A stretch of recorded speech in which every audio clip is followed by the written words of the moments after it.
Mesdames, la sérénité, c'est la clé de votre liberté. La sérénité, c'est pas la fin en soi, c'est pas le Graal. Nous, on souhaite être libre. On souhaite être libre de notre mental qui tourbillonne sans cesse, de nos pensées en arborescence, de notre besoin de faire, de notre besoin de prouver, de tout finir vite. La liberté d'être, de savourer l'instant, de savourer un café en terrasse, un moment off, de vacances, de plaisir, une balade dans la forêt sans penser. La liberté. Bienvenue mesdames dans ce nouvel audio épisode du podcast Serenity, l'excellence de la conscience de soi. Si tu ne me connais pas, je suis Marine Océana. J'ai 38 ans, je vis à Bordeaux, j'ai 2 travails en présentiel et une activité en ligne. Je suis hyper active, physique, mentale, même si ça va beaucoup mieux. Et j'en suis très heureuse. J'ai ralenti le rythme mental, physique. Je me suis brûlé les ailes, j'ai fait un burn-out qui a déclenché une hypothyroïdie, une dépression. C'était l'an dernier.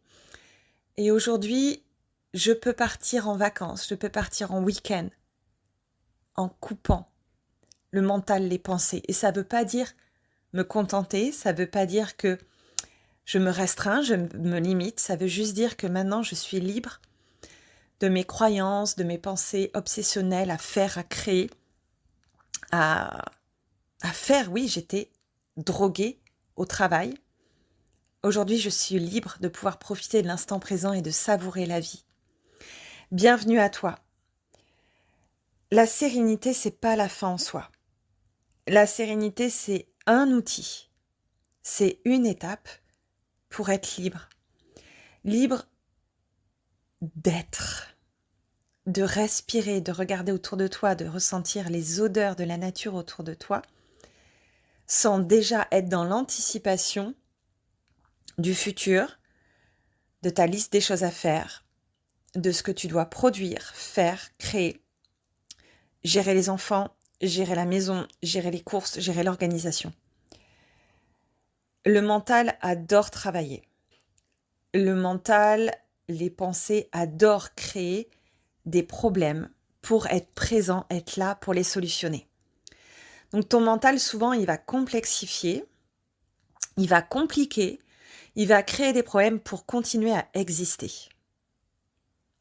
Sauf que ton mental, ta capacité de réflexion, de création, de solution, c'est un outil. C'est comme un marteau. Et le marteau, il ne va pas décider tous les jours de planter des clous. C'est toi qui décides de l'utiliser. C'est pareil. Sauf qu'en fait, on lui a laissé tellement de place. Parce qu'on adore ça aussi. On adore quand ça fuse, quand ça va vite dans notre esprit, qu'on réfléchit vite, qu'on solutionne. On sait qu'on saute des étapes de raisonnement pour arriver à la fin. Et ça, c'est grisant. C'est excitant. Et c'est un muscle qui va de plus en plus vite. Sauf qu'aussi, ça te demande beaucoup d'énergie, beaucoup de concentration. Ça te demande une capacité, une présence. Et en fait, donc déjà, ça te prend de l'énergie, ça te prend du temps. Ça t'empêche d'être dans les moments où tu voudrais juste te reposer. Et en fait, c'est toujours là en arrière-fond, en arrière-pensée. On lui a laissé trop de place. On a laissé le mental, les pensées, notre besoin de faire, de produire, de réfléchir, être une entité vraiment indépendante et autonome, qui se déclenche quand elle le veut. Avec la sérénité, en fait, tu deviens observatrice de tout ça, de tout ce qui se passe en toi, de tes croyances, de tes pensées, de tes mécanismes, automatismes, pour pouvoir t'en défaire, t'en détacher, déjà te désengluer, faire un pas de côté et observer que c'est là. Donc déjà, tu n'es plus en train d'être dans ce tourbillon sans t'en rendre compte. Tu fais ce pas de côté et tu dis là en fait, j'aimerais bien juste profiter de ce soleil et de mon thé en terrasse, mais j'y arrive pas parce que je suis déjà en train de projeter le futur, déjà en train d'essayer de tout cadrer dans ma tête, de tout faire les schémas de raisonnement. Et dès que tu te positionnes en témoin, déjà, ça enlève ce pouvoir à ce mental. C'est ta liberté de choisir quand le mental, les pensées s'activent. Et le reste du temps, tu profites de la magie de la vie. C'est ça, vivre. C'est ressentir, c'est respirer, c'est profiter de la nature, profiter de ta famille, de tes proches, de la vie que tu crées. C'est pas continuellement créé par la pensée. Moi, depuis 2-3 jours, pour te situer un petit peu, te donner un exemple, et je sais que c'est parce que je suis fatiguée, j'ai le mental, les pensées, les projections qui reviennent en premier plan sans que je m'en aperçoive après, mais ça revient en premier plan et je m'en aperçois pas à ce moment-là. C'est-à-dire qu'en fait, j'ai des choses à faire, j'ai mon travail en présentiel, j'ai mes cours de yoga, j'ai mon activité en ligne, des contenus digitaux à créer. Et en fait, sans m'en rendre compte, je suis en train de les faire mentalement. C'est-à-dire que j'entends les phrases de moi en train de, par exemple, faire ce podcast. Et c'est pas « Ah oui, je pourrais dire ça. Ah oui, ça serait bien de parler de ça, de ce sujet. » Non, je suis littéralement en train déjà de le faire par la pensée. C'est au-delà de l'anticipation, c'est même pas chercher à contrôler, à faire parfaitement, à anticiper. C'est qu'en fait, j'aimais, mais ça c'est mes schémas, mes automatismes. J'aime tellement, j'aimais tellement produire, faire, qu'en fait je le fais virtuellement, avant que ça se produise dans la réalité. Je ne sais pas si tu me comprends, je ne sais pas si ça t'arrive aussi, mais du coup ça arrive en premier plan, et je mets parfois quelques secondes à me dire « mais je ne suis plus dans la vraie vie, je suis dans mon esprit. Je vis une réalité parallèle constamment en fait. » Ça c'est épuisant. C'est comme si, si je veux anticiper et le faire d'avance. C'est même pas contrôler et me dire qu'est-ce que je pourrais faire, dire pour que ça soit trop bien. Non, c'est qu'en fait, je sais que je dois le faire, je le fais déjà dans ma tête. Mais du coup, je le fais 2 fois parce qu'après, là, je suis en train d'enregistrer cet épisode. D'ailleurs, j'ai rien préparé, je te parle comme ça. Et ça, c'est épuisant. Et ça, c'est l'anti-liberté absolue. Parce que tu laisses au mental la liberté de venir au premier plan et de t'empêcher d'être dans l'instant présent. Donc déjà, quand tu t'en rends compte de tout ça, que tu n'arrives pas à juste être présente dans l'instant présent, c'est ça en fait. La sérénité, c'est la conscience de soi d'un l'instant présent, même si ça ne nous convient pas, même si c'est pas parfait, on est là. Et dès que tu passes dans le mental, dans tes pensées, dans tes schémas de raisonnement, t'es plus là. Quand tu t'en aperçois, tu reviens ici. Et plus tu fais cet exercice, plus tu es sereine. Ça veut dire que tu te coupes de ce mental qui est virtuel, d'un mental autonome à le redéfinir en mental outil. Tu redeviens libre. Libre d'être toi. Libre de te connecter à ton identité profonde, à ton essence, à ton cœur. Et pas à ton mental. Parce que tu le sais que t'es pas la même. Quand tu te connectes à ton mental, là tu passes en mode guerrière, bulldozer, qui veut agir, qui veut créer, qui veut produire. Plus vite, encore mieux. Non. Quand tu te connectes à toi, ton cœur, c'est bien plus doux, c'est léger. Là, tu te connectes au spirituel, à la magie, au subtil, à la gratitude, à l'abondance. Le mental, c'est le manque. Tu produis, tu fais, tu penses, pour combler un manque, combler un vide, combler un besoin de validation, de reconnaissance. Quand tu es dans ton cœur, tu sais que tout est juste. Qu'on a le temps, on fait confiance au timing divin. Alors bien sûr, ça veut dire qu'il faut agir aussi. Mais il faut agir en conscience, il faut agir au bon moment, de façon juste, avec le bon dosage, la bonne intensité. C'est ça la liberté, c'est de revenir dans son cœur. La liberté d'être connecté à soi. Cette sérénité, ça t'apporte un calme de ton système nerveux, de ton ego qui a peur constamment, donc il va te faire des choses, penser, dire pour combler ses peurs. des habitudes, des schémas qui existent en toi, peut-être depuis des générations.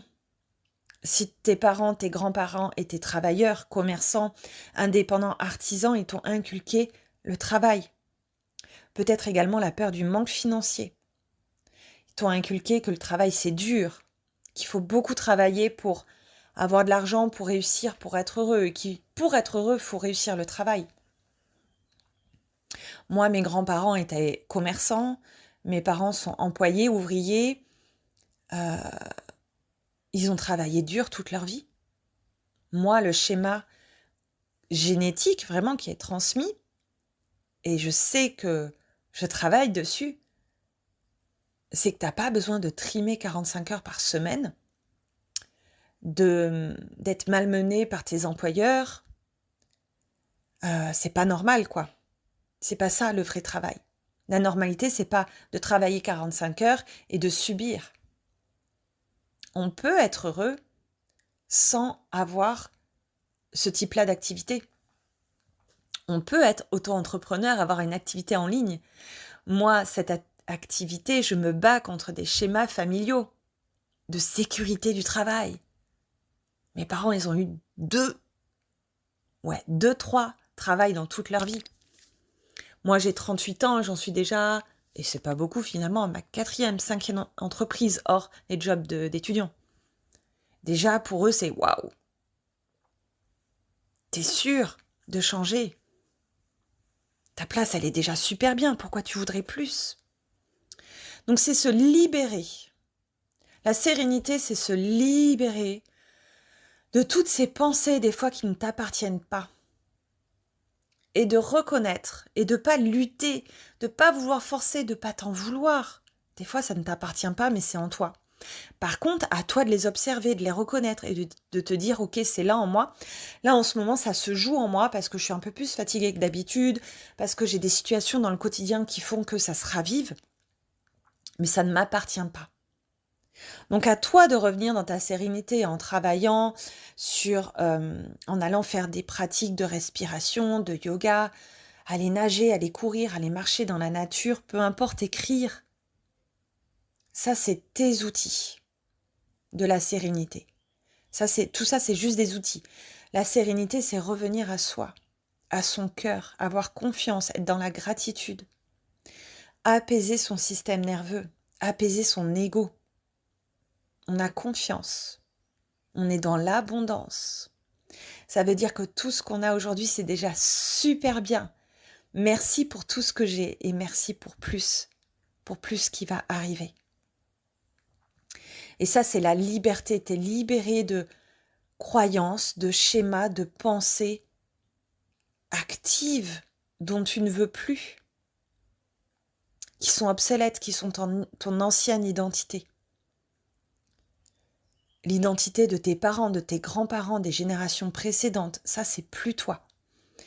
À toi d'être active dans cette observation et de dire non, c'est plus moi. Alors, qu'est-ce que je vais faire? Qu'est-ce que je vais dire pour montrer à mon ego, à mes pensées, à mes peurs, tous les jours que, ok, il n'y a pas de raison de s'en faire, d'avoir peur. C'est ok comme ça. Ça va le faire. J'ai confiance. Je sais que c'est ça que je veux. Et tous les jours, je rechoisis ce que je veux. La liberté, la joie, l'abondance, la gratitude, la légèreté. Mon élévation en continuellement allant écouter des podcasts, intégrer des masterminds, des formations, des expériences.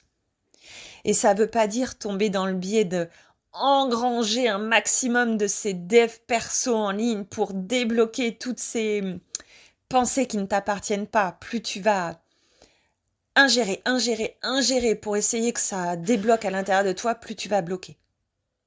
Des fois, il n'y a rien à débloquer. C'est comme ça. Par contre, je sais que c'est là.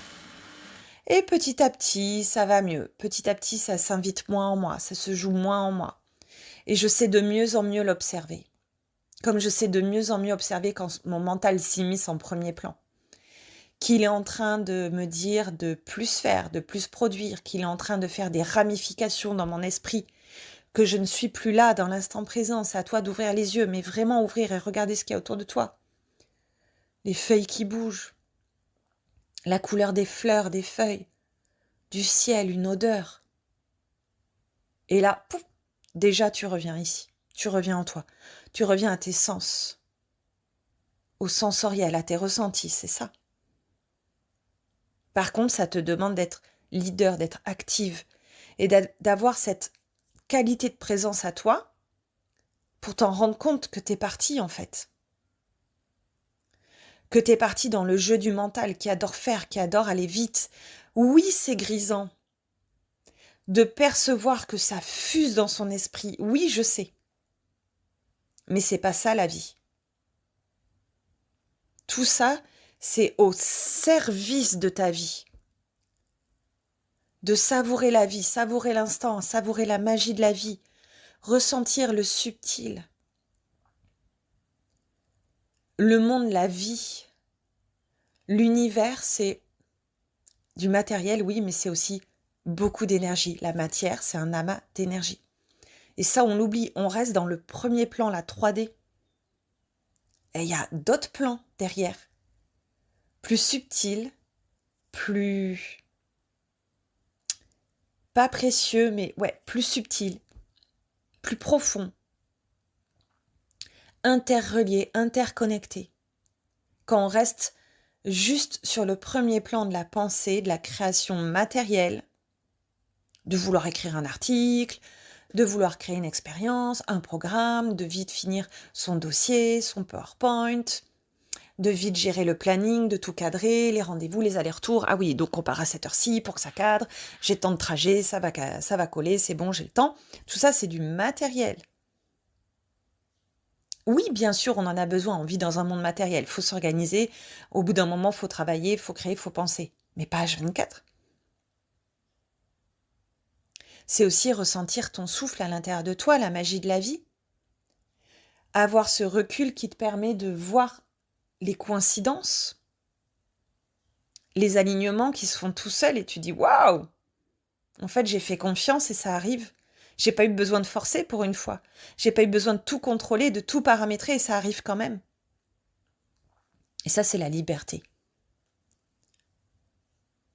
Tu choisis l'abondance, la confiance, la gratitude. Tu abandonnes le lourd, la pression, le contrôle. Tu choisis d'être libre, d'abandonner toute cette lourdeur, toute cette charge que tu te mettais toi-même, que tu laissais au mental la place d'installer. Voilà pour moi ce qu'est la sérénité, c'est la liberté. Dis-moi si ça résonne en toi, ce qui t'a le plus touché, si ça t'a fait... comment ça t'a impacté? Est-ce que ça... Ouais, qu'est-ce qui te touche là-dedans? Quelle est ta phrase déclic? Je serais très curieuse de voir comment ça résonne en toi. Donc on part là-dessus, ensemble, sur la sérénité, liberté. C'est simple, je reviens à mes ressentis, je m'écoute. J'observe et je me détache de tout ça, du mental, des pensées, des ramifications, du besoin de faire avant que ça arrive. On n'a pas besoin de suranticiper, fais-toi confiance. Oui, bien sûr qu'il faut de la préparation, il faut du contrôle. Mais il ne faut pas déjà tout faire dans son esprit avant de faire. Ça, c'est une drogue. Une fausse drogue. Une fausse validation. Une fausse performance. La vraie performance, c'est de faire confiance en la vie, de savourer la vie. Quoi qu'il arrive, tous les jours, de la choisir, de se choisir. Ça, c'est une vraie performance, de se choisir tous les jours, de choisir son bien-être, sa sérénité.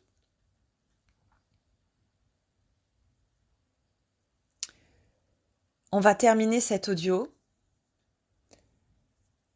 Donc, dis-moi ce qui t'a le plus touché. Les commentaires sont ouverts.